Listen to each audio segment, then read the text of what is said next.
उपस्थित की video conferencing में जो उपस्थित सभी अधिकारीगण, सारे फ्रंटियर्स के जो भी यहाँ मौजूद हैं और सारे एसओस, ओआरस और मेरे प्यारे साथियों,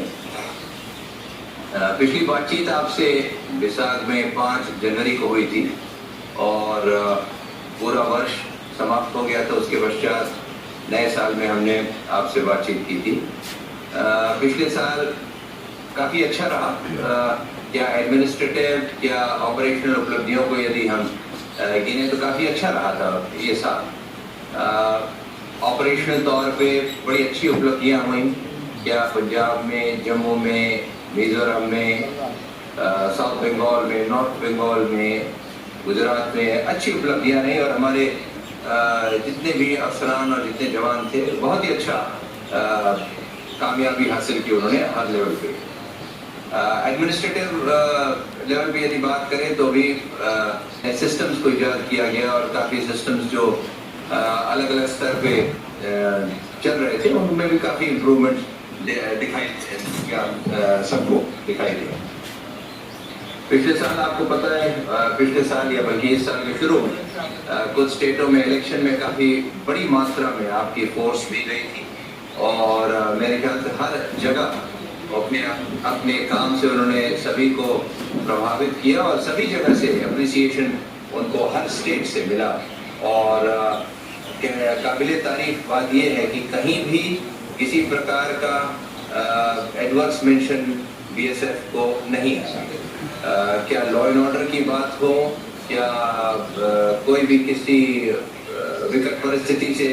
को झेलने वाली बात हो, सभी ने बहुत अच्छे से ड्यूटी दी। बड़े से बड़े स्टेट यूपी में भी और पंजाब में भी और सब जगह हमारी फोर्सेस गई थी और बहुत ही अच्छा उन्होंने एक एग्जाम्पल पेश किया जिसकी सभी जगह से, अधिकारी लेवल से और पॉलिटिकल लेवल से भी बहुत अच्छी तारीफ भी की गई। इस साल भी लॉ एंड ऑर्डर में भी जगह जगह हमारी फोर्सेस भेजी जाती हैं, जा रही हैं। वहाँ भी मेरे ख्याल बहुत अच्छा काम आपके द्वारा किया जा रहा है, जो अच्छी बात है। पिछले साल की एक जो सबसे बड़ी बात थी कि आयुष्मान भारत का जो एक मेडिकल कार्ड जो आपको सबको दिया गया है और मेरे ख्याल से आप सबको प्राप्त भी हो गया होगा। ये एक बहुत ही अच्छी आयुष्मान सीएपीएफ के नाम की मेडिकल की स्कीम है जिसमें कि आपको कैशलेस ट्रीटमेंट सभी जगह मिलेगा। सर्वप्रथम कार्ड्स मेरा ये मानना है कि करीब 10 लाख से ऊपर कार्ड्स बनाए गए, क्योंकि आपके ही नहीं कि पूरी आपकी फैमिली के भी कार्ड्स बनाए गए और प्राप्त हो गए होंगे। और यदि नहीं प्राप्त हुए हों तो आप अपने सुपरवाइजरी ऑफिसर से बताइए कि ये कार्ड्स आपको अभी नहीं मिले हैं और लिहाजा आप उसके तहत ट्रीटमेंट नहीं करा पाएंगे। कुछ स्टेटों में दिक्कत अवश्य आ रही है क्योंकि इन कार्ड्स को सर्वप्रथम एक्टिवेट कराना पड़ेगा। जो भी हॉस्पिटल्स आपके नामजद हॉस्पिटल्स हैं, अप्रूव्ड हॉस्पिटल्स हैं, वहाँ जाके आप इन कार्ड्स को एक्टिवेट करा लें और उसके बाद आप जब भी अपने ट्रीटमेंट के लिए जाएंगे तो कैशलेस ट्रीटमेंट होगा और कहीं आपको कोई दिक्कत परेशानी आपको अथवा आपकी फैमिली को भी कि पहले बिल बनाएं, उसके बाद क्लेम करें और उसके लिए दिक्कत परेशानी कोई भी आपको नहीं आएगी। इसी तरह व्यवस्था को और सुधारने के लिए हम लोगों ने एक और प्रयास किया है और जिसमें वेस्टर्न और ईस्टर्न कमांड के जितना भी रिपोर्टिंग होती है, जो भी डेटा होता है, उसको आपके स्तर से तुरंत उसको कंप्यूटर में डाल दिया जाता है और यहाँ उसको एकत्रित करके उसका डेटा बना लिया जाता है। तो जो काफ़ी समय लगता है उसमें काफ़ी सुधार हुआ है और आपके स्तर से जो इमीडिएट रिपोर्टिंग हो जाती है उससे एक डेटा का एप्रिसिएशन और जो डेटा का कोलेक्शन है बहुत आराम से सिस्टम के द्वारा किया जा सकता है। तीसरा जो एक काम शुरू किया गया है और फरवरी से उसको लागू भी कर दिया गया है, जो हमारे यहाँ से लिकर की खरीद के बारे में किया गया है, इसको अब हमने ऑनलाइन सिस्टम कर दिया है क्योंकि हमारे कई लड़के जो एक स्थान से दूसरे स्थान अपनी ड्यूटी स्थान से जब छुट्टी पे जाते थे और ड्यूटी के स्थान से जब लेकर खरीद के जा रहे थे तो दूसरे स्टेट में कई बार शराबबंदी बिहार में या दूसरे जगहों पे उनके साथ उनको पकड़ लिया जाता था। तो लिहाजा हमने एक इस तरह से सिस्टम बनाया है कि आप जहाँ से भी ड्यूटी स्थान से जाएं और जहां भी आप जाएं, छुट्टी के स्थान पे जाएं या बीच में कहीं भी आपको रुकना पड़े, और यदि वहां बीएसएफ की यदि आपकी कैंटीन है तो आप उससे लिकर की खरीद वहीं से कर सकते हैं। ये सुविधा आप सबके लिए है। सिस्टम अभी हमने देखा है काफी ठीक ठाक चल रहा है। कुछ रिटायरी लोगों को परेशानी अवश्य आ रही है क्योंकि उन्होंने अपना नाम उसमें इंक्लूड नहीं कराया है। यदि आप इंक्लूड करा लेंगे तो मेरे ख्याल से ये सुविधा और अच्छी हो जाएगी और रिटायरीज को भी काफी फायदा होगा।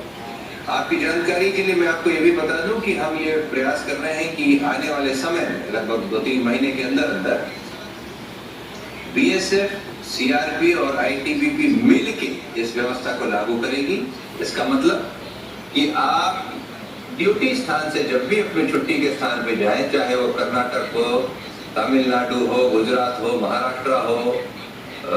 मिजोरम हो, त्रिपुरा हो, मणिपुर हो, वहां किसी की भी कैंटीन से, यानी आईटीबीपी, सीआरपी या बीएसएफ किसी भी कैंटीन से जाके आप अपने लिकर की खरीद कर सकते हैं। इससे आपकी सुविधा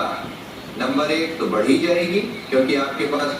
बिल्कुल लास्ट स्थान जब भी आप जाएं आपको कोई भी लिकर खरीद के और लाद के ले जाने की आवश्यकता नहीं पड़ेगी, वहीं जाके खरीदें, नंबर 1। और नंबर 2, जब इतने बड़े बड़े ऑर्गेनाइजेशन बीएसएफ, सीआरपी और आईटीबीपी ये लिकर की कंपनी से हम लोग बात करेंगे तो लिकर की प्राइसेस और सस्ती आ जाए,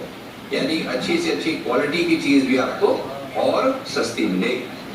तो ये प्रयास है और आपकी जानकारी में जितने भी और रिटायरीज भी हों वो आप उनसे भी बताएं कि वो भी अपना नाम इंक्लूड करा ले ताकि आगे उनको इस प्रकार की कोई परेशानी नहीं आएगी। इसी तरह हमने अभी कोशिश की है, प्रयास कर रहे हैं जो लोग रिटायर कर चुके हैं। आपको पता है कि सुप्रीम कोर्ट के फैसले के बाद जो 3 साल की उम्र बढ़ गई थी 57 से 60, तो पिछले 3 साल में नंबर ऑफ रिटायरीज की संख्या काफी कम थी और इस वजह से रिटायरमेंट्स नहीं हुए। पर अब जो रिटायर हुए हैं या पहले भी रिटायर हो चुके हैं, पर यदि उनके पेंशन में कोई भी दिक्कत आ रही है तो 5 मई को, इसी 5 मई को लगभग 1 महीने बाद हम एक पेंशन अदालत की भी स्कीम करेंगे जिसमें इस तरह के पेंशन के जो भी इश्यूज होंगे उनको सॉर्ट आउट करेंगे ताकि आपको अपने पेंशन पाने में किसी प्रकार की कोई दिक्कत भी न आए, आपको किसी प्रकार की भी दिक्कत।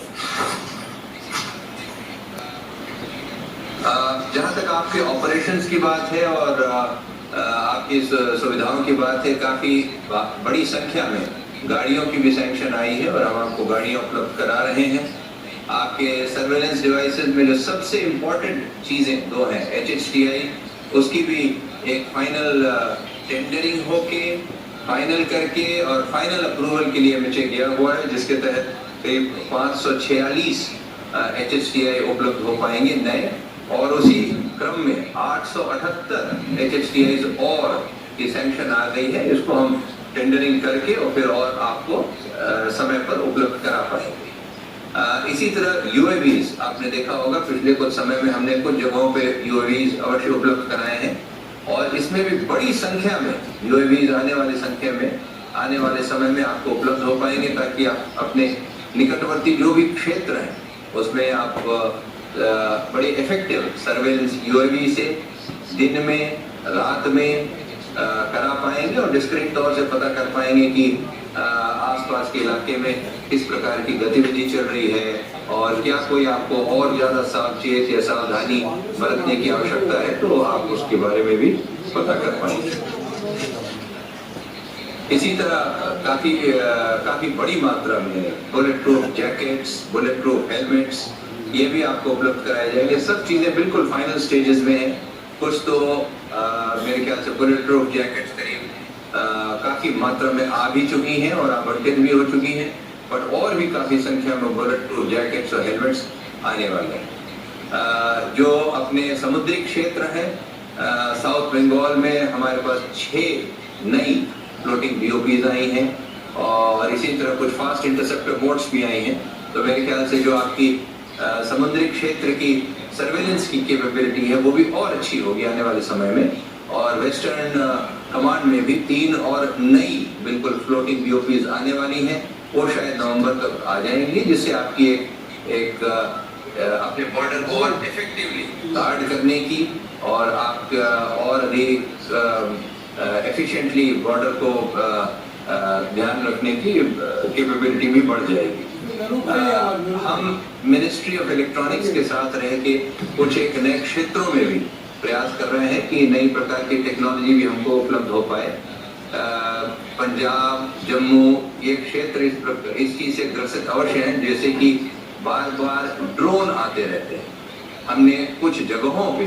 एंटी ड्रोन टेक्नोलॉजी का भी प्रयास किया है और हम चाहेंगे कि आने वाले समय में हम बातचीत कर रहे हैं मिनिस्ट्री ऑफ इलेक्ट्रॉनिक्स से भी कुछ और स्थानों पर भी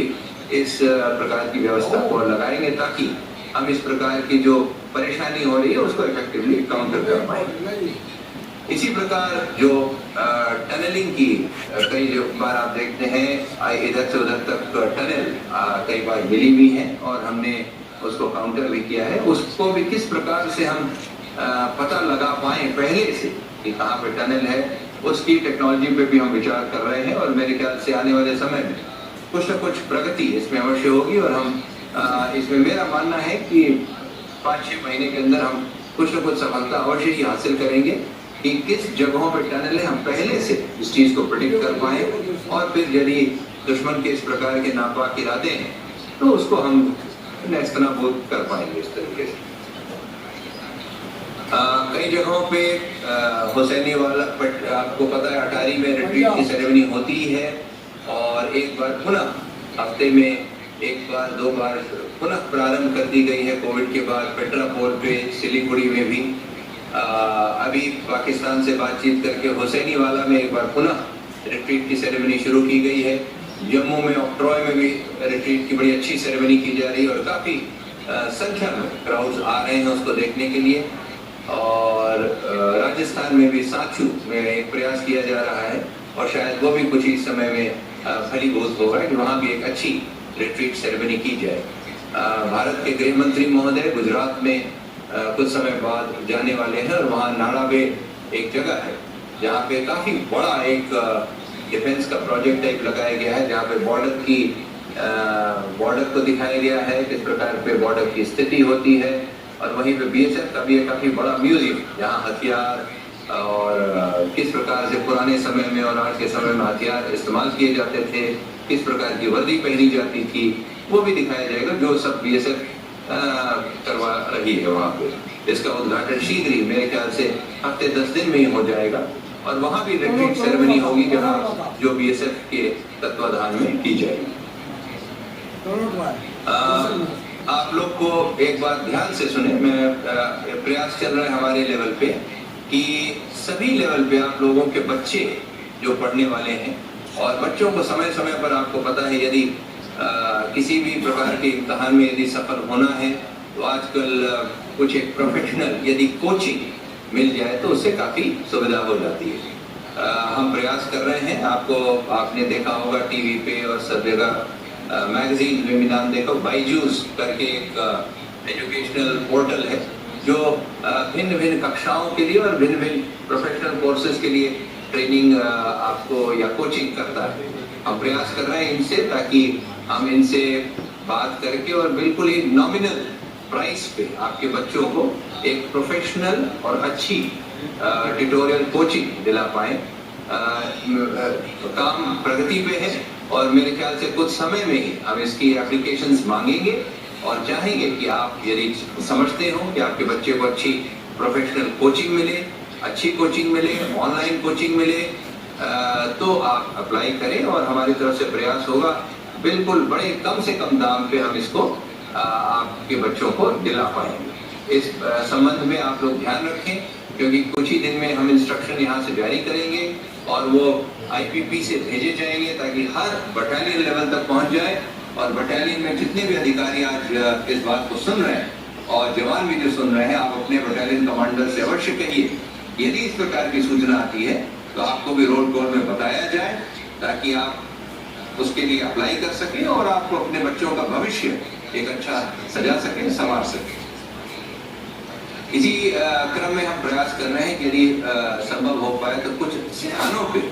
बाईजूस के कोचिंग सेंटर भी हम खुलवा देंगे ताकि बड़े बड़े स्थान हैं जहां कोचिंग सेंटर्स खोलेंगे ताकि वहाँ पे आपके बच्चों को एक अच्छी कोचिंग मिल पाए और एक पर्सनलाइज, एक तो हो गई ऑनलाइन जिसमें केवल कंप्यूटर पे कोचिंग होगी, और ये एक पर्सनलाइज जहाँ कोचिंग सेंटर में उनकी कोचिंग दी जाएगी। ये एक प्रयास है और मेरे ख्याल से इससे आपके हमारे बच्चों को काफ़ी फायदा अवश्य होगा इसमें। इसी प्रकार एक आइडिया आया, आपने भी देखा होगा आजकल टीवी में भी कई कार्यक्रम आते रहते हैं कि मात्र HQ लेवल पे या कमांड लेवल पे या फ्रंटियर के हेडक्वार्टर लेवल पे ही सारी बुद्धिमानी और सारा ज्ञान नहीं होता है। मेरा ये मानना है और मैंने खुद देखा भी है और मुझे पूरा विश्वास है कि अच्छे आइडियाज, अच्छी टेक्नोलॉजी के बारे में जानकारी किसी भी सिपाही को भी हो सकती है, एसओस को भी हो सकती है और वरिष्ठ से वरिष्ठ अधिकारी को भी हो सकती है। तो आज ही मैंने एक चिट्ठी जारी की है और शायद IPP में आप सब बटालियंस तक जाएगी कि कौन सा एक अच्छा आइडिया, और इसमें कोई भी आइडिया दे सकता है, चाहे वो सिपाही हो, चाहे वो ASI हो, कांस्टेबल हो, sub inspector, inspector, AC, DC, 2IC, commandant, DIG, IG या स्पेशल DG, एडिशनल DG, कोई भी इस प्रकार का आइडिया दे। कौन सा ऐसा आइडिया है जिससे हमारी ऑपरेशनल एफिशिएंसी में इजाफा हो सकता है या हमारी एडमिनिस्ट्रेटिव जो कैपेबिलिटी है, हमारे कागज पत्र और दफ्तर का जो काम चल रहा है उसमें और सुधार आ सकता है। कोई भी इस प्रकार का आइडिया दे सकता है और मैंने ये शॉर्टलिस्ट किया है कि हर फ्रंटियर लेवल पे IG साहिबान इस बात को देखेंगे और 2 सबसे अच्छे एडमिनिस्ट्रेटिव आइडियाज और 2 सबसे अच्छे ऑपरेशनल आइडियाज आप हम तक भेजें। यहाँ पे हमारी एक कमेटी उनमें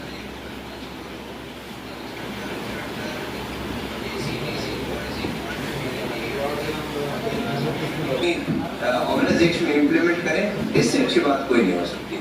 सबसे पहला नंबर फर्स्ट प्राइज इसमें रखी गई है 1 लाख रुपए। 1 लाख रुपए will be first prize, second prize होगी 50,000 रुपए और थर्ड प्राइज होगी 30,000 रुपए। कुछ स्पेशल प्राइजेस भी हो। तो आप लोग अपने जो भी बटालियन कमांडेंट्स हैं सुन रहे हैं या आपके दूसरे अधिकारी सुन रहे हैं, आप अवश्य इस चीज को लास्ट लेवल तक अपने हर रोल कॉल में, हर BOP पे इसको अवश्य बताएं, सुनाएं। 1 महीने का समय रखा गया है और मई के प्रथम सप्ताह में आपसे इनकी एंट्रीज मांगी जाएंगी ताकि आप इनकी एंट्रीज भेजें और हम इस प्रकार के नए अच्छे, और चाहे वो इंफॉर्मेशन टेक्नोलॉजी से संबंधित हो, चाहे वो नॉर्मल प्रोसेस से संबंधित हो, चाहे वो ड्यूटी आवर्स से संबंधित हो, क्या वो कुछ नए किस्म के हथियार या सर्वेलेंस इक्विपमेंट से संबंधित हो, यदि आपके आइडियाज अच्छे होंगे, प्रैक्टिकल होंगे, तो हम इसको रिकग्नाइज करेंगे और अच्छा से अच्छा इनाम भी हम आपको इस संबंध में देंगे। मेरा मानना है कि कहीं भी ऑपरेशनल एफिशिएंसी को ठीक करने के लिए 2 मुख्य चीजें होती हैं। एक आपका पक्का इरादा, वो तो अपनी जगह है ही है, और उसके अलावा एक अच्छा सर्वेलेंस इक्विपमेंट और कम्युनिकेशन। कम्युनिकेशन की तरफ हमारा बहुत ज़्यादा एम्फेसिस रहेगा और मेरा मानना है कि दूर से दूरस्थ यदि FDL भी यदि है तो कम से कम 2 सिस्टम ऑफ कम्युनिकेशन हर जगह हमारे पास होनी चाहिए। क्या वो यदि वायरलेस हो, DSPT हो, सैट फोन हो, नॉर्मल मोबाइल कनेक्टिविटी हो, ये देखना आपके सब कमांडर्स का काम है कि हर पोस्ट पे BOP हो, FDL हो, कम से कम, ज़्यादा हो तो और अच्छी बात है, पर कम से कम 2 सिस्टम ऑफ कम्युनिकेशन होना चाहिए। कुछ जगहों पे हमारे जहाँ शैडो एरियाज हैं, मैंने देखा करीब 70-72 जगह है जहाँ DSPTs नहीं है, वहाँ भी प्रक्रिया हमने चला दी है और शायद कुछ ही समय में 70-72 DSPTs और आ जाएंगे, तो इन जगहों पे भी कनेक्टिविटी और अच्छी हो जाएगी। ऑपरेशंस में पिछले साल आप लोगों ने सबने बहुत ही अच्छा काम किया और मैंने शुरू में ही बताया कि उसके लिए काफ़ी लोगों को सम्मानित भी किया गया। कई लोगों के जो कुछ मेडल्स के लिए हमारे FHQ लेवल से MHA भेजा गया है, उसको भी हम परस्यू कर रहे हैं ताकि जल्दी से जल्द उनको भी रिकग्नाइज करके इनाम दिया जाए। मेरा ये एक आग्रह रहेगा, जितने भी हमारे फील्ड के कमांडर्स हैं, चाहे वो बटालियन कमांड कर रहे हों, सेक्टर कमांड कर रहे हों, किसी भी सिपाही का, किसी भी हेड कांस्टेबल का यदि अच्छा काम होता है तो विद इन 15 डेज उसका प्रपोजल, यदि FHQ लायक है तो with in 15 days proper proforma में करके आपको उसका प्रपोजल जल्दी से जल्दी इसको FHQ भेजना चाहिए। जो भी कागज है, पत्थर है, इंसिडेंट घटित हो चुका है, आपको मात्र कागज बनाने हैं और कागज बना के उस प्रपोजल को FHQ भेजना है। और यदि आप सही समय पर जल्दी से जल्दी अच्छे काम को रिकॉग्नाइज करेंगे, मेरे ख्याल से इससे बड़ा मोटिवेशन और कोई नहीं हो सकता। तो ये आपकी जिम्मेदारी है फील्ड कमांडर्स की, और जो भी हमारा जवान है जिसने अच्छा काम किया है, मेरे ख्याल से ये हम सबकी जिम्मेदारी बन पड़ती है कि हम जल्दी से जल्दी उस काम को रिकॉग्नाइज करें और उसको भी एक लगे कि अब यदि मैंने काम अच्छा किया है तो जब लोहा गर्म है और रिकॉग्निशन मिलता है तो मेरे ख्याल से उसका स्वाद कुछ और ही है बनस्पत की मैंने काम किया और 5 साल बाद मेरे को इनाम या उसका कोई मेडल मिल रहा है। तो इसमें मेरा आग्रह रहेगा जितने भी फील्ड कमांडर्स हैं कि आप इसमें जल्दी से जल्दी करें, विलंब बिल्कुल भी नहीं होना चाहिए। आई एम वेरी पर्टिकुलर कि इसमें कहीं भी विलंब आपके द्वारा न किया जाए। आपके जितने भी आज की तक मैनुअल्स हैं,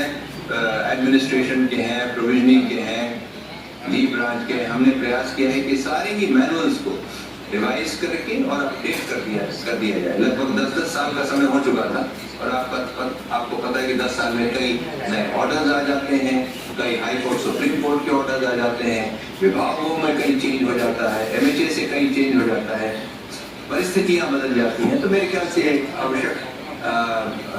हमारी जिम्मेदारी होती है कि इसको हम सारे मैनुअल्स को भी अपडेट करें। मेरे ख्याल से केवल 2 या 3 मैनुअल इस समय बचे हैं और हमें समय रहते ही, हमारे स्पेशल DG साहब इस विषय में देख रहे हैं, समय रहते ही महीने 1.5 महीने के अंदर ही हम इनको ब्रांड न्यू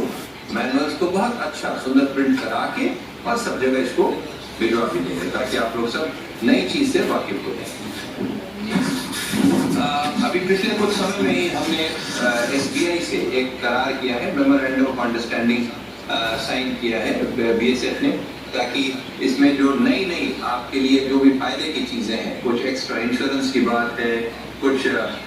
ट्रांजैक्शन लिमिट्स की बात है, कुछ डिसेबिलिटी के लिए और अच्छा कवर जो किया गया है, काफी हमने देखा कि बेंचमार्क ये होना चाहिए, यानी BSF के जवान का इससे फायदा होता है। तब हमने इसे कई बैंकों में कंपटीशन था तो बेस्ट हमको SBI का लगा, उससे करार किया गया है। एंड विद इन 1 वीक आपको 1 पेज का नोट आएगा जिसमें जितने भी फायदे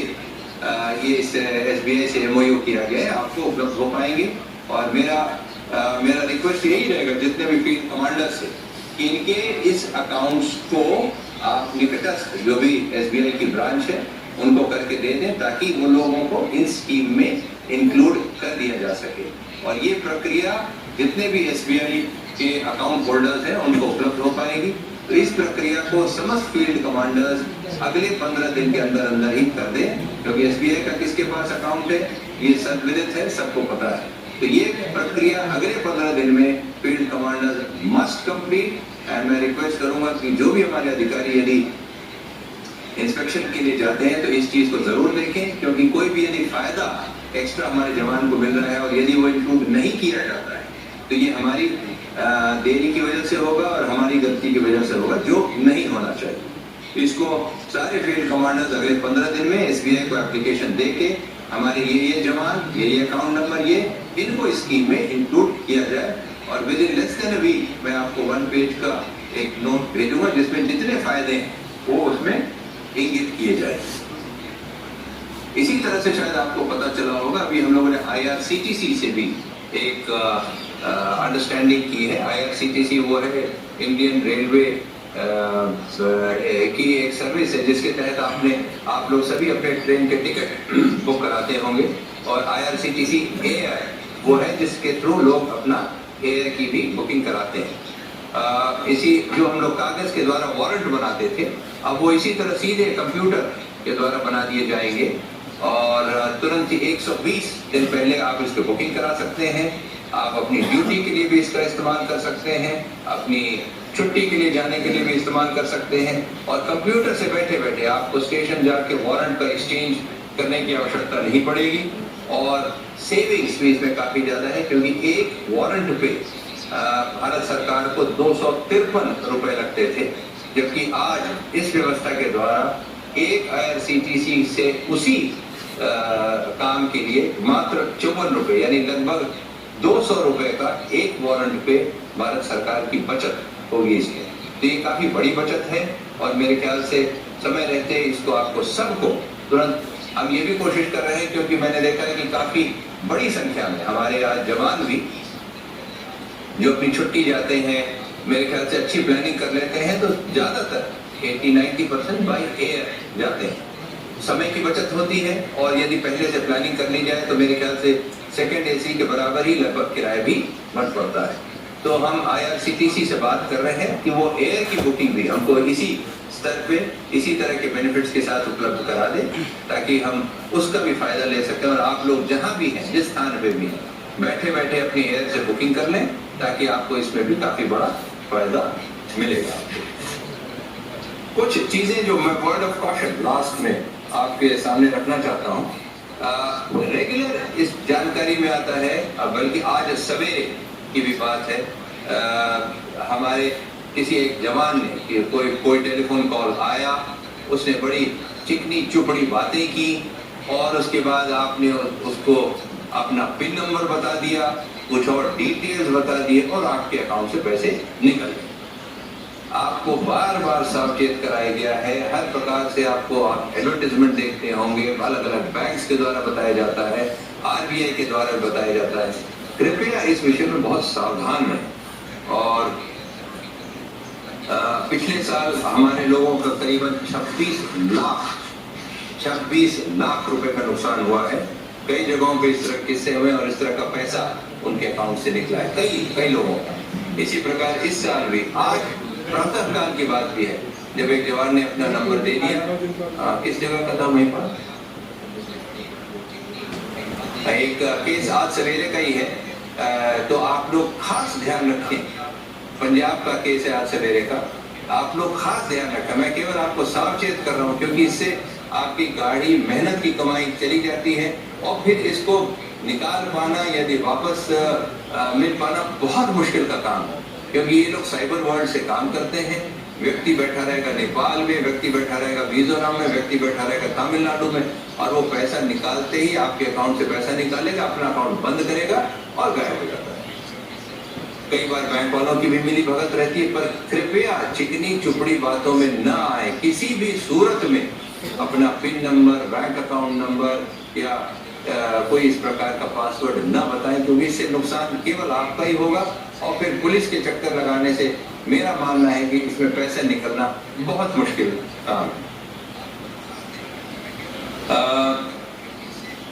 एक और चीज जिससे सावचेत करना चाहूंगा, हमारे लोग जो छुट्टी पे जाते हैं, आप छुट्टी पे जाते हैं, बिल्कुल परिवार को संभालिए और मेरा ये मानना है कि हर व्यक्ति को अपनी जितनी भी पूरी छुट्टी है आप पूरी छुट्टी अवश्य लें, क्योंकि घर बार जाके और परिवार को संभालना भी एक बहुत इंपॉर्टेंट काम है।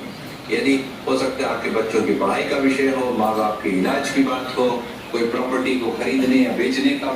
मसला हो, बच्चे की शादी की बात हो या और भी कोई बातें हो सकती हैं, पर आप लोग जब भी जाते हैं बहुत बड़ी संख्या में ये देखने में आ रहा है कि वहां जाके और कुछ नशे की हालत में मोटरसाइकिल चलाते या गाड़ी चलाते गए और एक्सीडेंट हुआ और व्यक्ति का इंतकाल हो गया। आप छुट्टी गए हैं, परिवार के साथ समय बिताने गए हैं, कृपया ऐसी चीजें न करें जिससे परिवार को आगे और मुश्किलात का सामना करना पड़े और आपके जाने के बाद परिवार को जो मुश्किल आती है ये वही परिवार बता सकता है जो खुद झेलता है। तो कृपया थोड़ा सा ध्यान रखें, यदि आप कहीं आ जा रहे हैं तो कम से कम नशे की हालत में ना जाएं, और यदि आपको किसी के साथ बैठ के कुछ पीना खाना ही है तो कम से कम घर में बैठ के वो काम करें, उसके बाद गाड़ी ना चलाएं। गाड़ी चलाने से, मोटरसाइकिल चलाने से कम नहीं, पिछले साल की कम से कम 60-70 मौतें बिना कारण केवल इस वजह से हुई क्योंकि वो छुट्टी गए, नशे की हालत में गाड़ी चलाई, एक्सीडेंट हो गया और उनका इंतकाल हो गया। परिवार के लिए बहुत बहुत बड़ी समस्या हो जाती है और जैसे पहाड़ सा टूट पड़ता है किसी भी परिवार के लिए। एक और चीज, अपने BSF एक ऐसी फोर्स है जिसमें काफी संख्या में महिलाएं आ रही हैं बल्कि आपको पता है कि अभी हमारे 14,000 रिक्रूट्स भी आ रहे हैं और इसमें भी काफी संख्या में महिलाएं। महिलाओं के प्रति एक अच्छा व्यवहार होना और ऐसा न लगे कि कोई आप किसी प्रकार का दुर्व्यवहार या अपशब्दों का प्रयोग कर रहे हैं, ये आपको ध्यान देना पड़ेगा। क्योंकि कानून इस मामले में बिल्कुल स्पष्ट है। यदि महिला ने आप पे कोई आरोप लगाया और यदि उसके मजिस्ट्रेट के सामने 164 CRPC के तहत जो बयान होते, यदि बयान हुए और उसमें आपका नाम आए, तो आपके लिए बहुत ही बड़ी मुश्किलात होगी। केस पुलिस में चलेगा, आपका यहाँ डिपार्टमेंटल इंक्वायरी चलेगी और फिर उससे बच पाना बहुत मुश्किल हो जाएगा। कानून बिल्कुल स्पष्ट है कि यदि ने किसी भी प्रकार का कोई आरोप आप पे लगाया है और वो अपने बयानों में उस पर इंसिस्ट करती है, तो आपका डिफेंस आपके बयान और आपके कोई भी रीजनिंग का कोई भी एक्सक्यूज नहीं माना जाएगा और लेडी की उस बात को सत्य माना जाएगा। तो पर जैसा हमारा समाज है, मेरा ये भी मानना है कि लेडीज भी कुछ हद तक बर्दाश्त अवश्य करती हैं, पर एक बार जब शिकायत करती हैं उसके बाद वो पीछे नहीं हटती। नंबर 1। नंबर 2, आज की जितनी भी महिलाएं हमारे फोर्स में आ रही हैं, दूसरी सब अच्छी पढ़ी लिखी हैं, कानून जानती हैं, इसलिए आपकी तरफ से कोई लापरवाही या अकारण इस प्रकार के शब्दों का प्रयोग या इस प्रकार का आचरण कतई नहीं होना चाहिए जो कि एक गलत मैसेज दे या ऐसा कोई सिग्नल दे कि आप अपनी पोजीशन का फायदा उठा रहे हैं या अपने ज्यादा बाहुल्य होने का फायदा उठा रहे हैं। इसमें आपको बहुत ज्यादा ध्यान देने की जरूरत है और खास तौर से अफसरान जो है इनको आपको खास ध्यान देने की जरूरत है। ड्यूटी पे मोबाइल्स प्रिपेयर न रखें, क्योंकि इसकी भी कई शिकायतें आती हैं और फिर कई लोगों के पास 2-2, 3-3 मोबाइल जो मिलते हैं, 2-2, 3-3 मोबाइल और बिना बटालियन या आपके यूनिट को बताया यदि आप मोबाइल रखते हैं तो मेरे ख्याल से आपकी किसी भी इंटेंशन, गलत इंटेंशन पे ही उसका एक निशाना जाएगा। और यदि आप बिल्कुल ट्रांसपेरेंट हैं, गलत काम नहीं कर रहे हैं, तो मेरे ख्याल से जो मोबाइल आपने बताया है उसी मोबाइल को यदि आप रखें तो उचित होगा। नहीं तो आपके खिलाफ कार्रवाई होगी और फिर कार्रवाई के बाद आपको उसको एक्सप्लेन करने का या उसको करने का मौका मिलेगा, पर उसको विश्वास नहीं किया जाएगा, तो उसको भी नहीं। लास्ट में एक आपके ये आपको सबको पता है कि समय रहते या कभी कोई दिक्कत परेशानी पे आप लोग भी अलग अलग स्कीमों से मदद देते रहते हैं। क्या वो सेंट्रल बेनेवोलेंट फंड हो, क्या वो वेलफेयर फंड हो, क्या वो